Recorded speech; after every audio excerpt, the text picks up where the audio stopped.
Welcome back. You're watching Storyboard. Near to 2 months into the lockdown, we must all admit that we have really got used to the work from home way of life.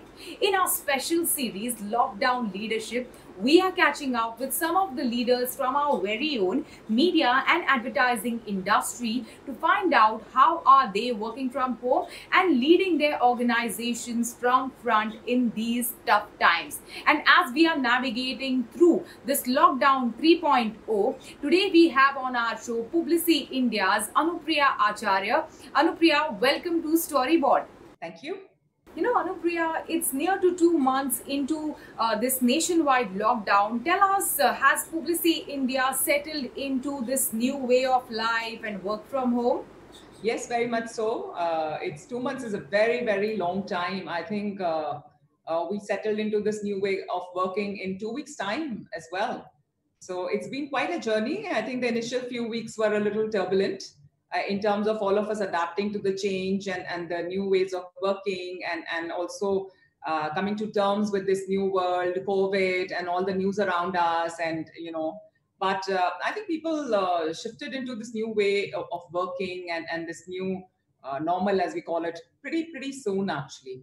So now, of course, it's been quite many weeks that it's almost become like a routine actually. And initially, of course, the whole focus was around safety and ensuring that all the people are well supported at home, whether it is tech or machines and all that jazz. But all of that, I think, got done pretty fast. I was quite surprised actually. And then there was this whole mindset shift where I was the first one who believes that you can't really be very effective working from home. So I stand corrected totally. And people shifted into this way of working very quickly. Meetings are happening. People, in fact, there's better productivity in pockets. Meeting always start on time. If you're 2 minutes late for a meeting, it's like you have to apologize forever. So the etiquettes have changed as well of this online world. Anupriya, can you give us a perspective into how Indian counterparts have adapted into the whole lockdown and this new way of life as compared to the global peers within the same group? For the longest, this whole thing was COVID was like a news item for me, like in Jan, and it was happening. And I was in talks with I was in talking to our China CEO a couple of times, and she was stranded in Taiwan. And it looked to me like it was somewhere happening in another part of the world, not something which is here and now. And very soon it became like here and now. In early March, I remember, we were giving clear directions to our people in terms of safety protocols and all of that. And a lot of this, I think, we did not have to create ourselves. A lot of it also came as best practices from China, for example. So as a network, I think some of that load gets lifted, and you might come up on a lot of solutions yourself. But it's an added advantage to be part of the network. Having said that, of course, is the downside as well. There's a lot of reporting because you have to keep reporting back as well what you're doing in the market. So I think the upside comes with the downside as well.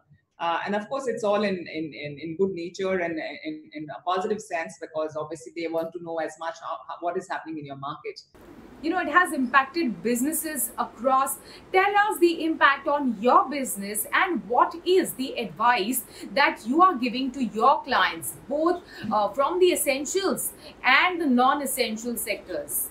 I think it's important to be close, and I think brands play a lot of role in terms of shaping the world, and they can be positive agents for change. And from that end, I think it is important to be close to your in whatever manner it is important to be close to your consumer. So we've seen ourselves like many brands, it's not like they are advertising or selling or whatever, but they generated a lot of messages around solidarity and hope and a lot of practical contributions to fight against the virus. A lot of them have made donations for funding or medical supplies and all of that.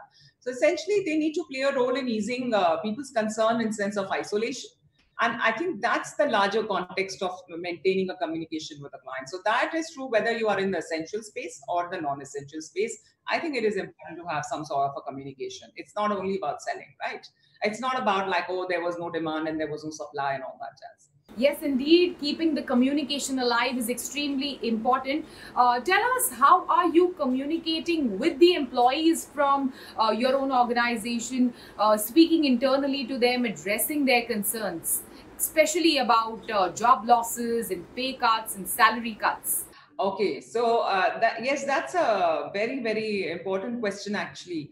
Uh, See, ours is a talent business, any case. Like we are a cusp between knowledge and service industry, and a large part of our differentiation as a shop or our work, everything is dependent on talent. So that is top priority for us. It has been top priority for us always, but even more so in at this time where safety and health is of utmost importance.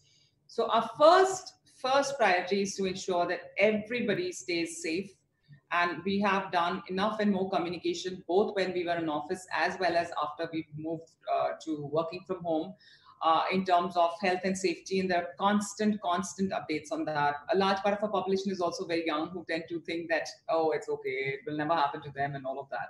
So it's important that we be constantly talking about that. So there are a lot of mailers on that, a lot of reminders on that, a lot of so that's one part.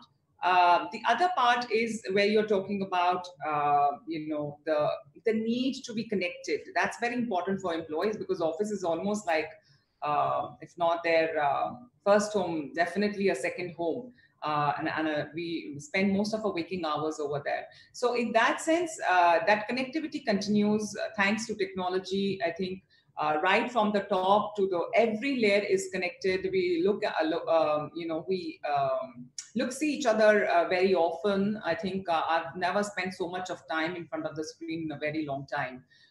So we're doing a lot of that to ensure that there is no sense of remoteness or loneliness. And so lot of initiatives run by the group as well as individual agencies as well, in terms of whether it is health and well-being, in terms of yoga classes, meditation, fitness routines, and then of course a lot of fun activities as well. So we've had open mics, people mimicking. There is tambola. There is like a lot of that happening as well. Most importantly, in recent times, we've tied up with an employee assistant program as well, and that in addition to like everything that we're doing, it will offer 24/7 counseling and wellness solutions. So I think that's been a hugely welcoming initiative. We got a lot of positive feedback on that. And in terms of the stress, in terms of job losses and all of that, because there's so much of news about it everywhere, we are doing town halls, and we are constantly in communication with the people. So we've done town halls where we've done Q&As where people can ask. It's very important to hold a transparent relationship with people. So we've done that, and I think that's helpful. Finally, what will be the plan of action post the lockdown is lifted? We've done a lot of scenario planning, like what if it opens then? What if it opens? What if Bombay, is declared safe later, and say Gurgaon is declared safe earlier, and Bangalore, and so on. So one is the location. The other is, when is it going to? So, for example, Bombay will soon be hitting monsoons, and we'll have to figure whether it's a good time or not. So the other is also the timing of that.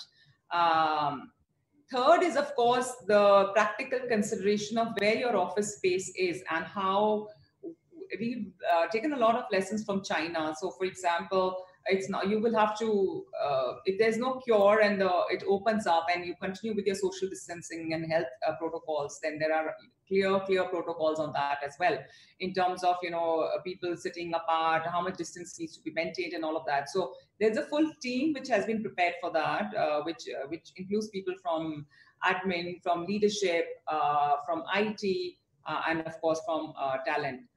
But of course, as I said, these are all a bit fluid, and will depend on exactly when does it open, in what conditions it opens, and in what season it opens. Anupriya, thank you so much. Thanks for speaking to us. Thanks for joining us today. Thank you very much, and stay safe. And now it's time for this week's notice board.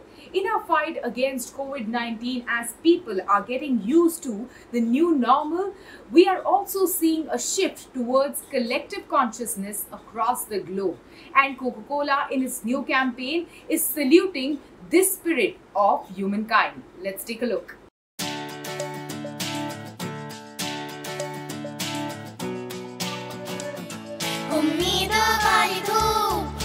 Sunshine वाली आशा, मुश्किल का ये दम है कम, हम सब में हौसला ज्यादा, शक्ति इस दूजे की हम ना हारेंगे ये है वादा, उम्मीद वाली धूप, सनशाइन वाली आशा,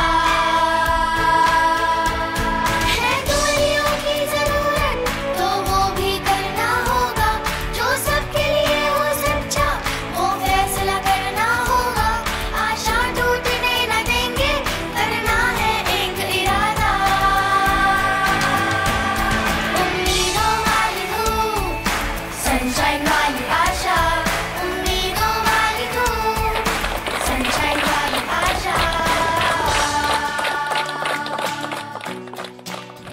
With that, it's a wrap on Storyboard this week. You can catch all of our content on Facebook, Twitter and YouTube.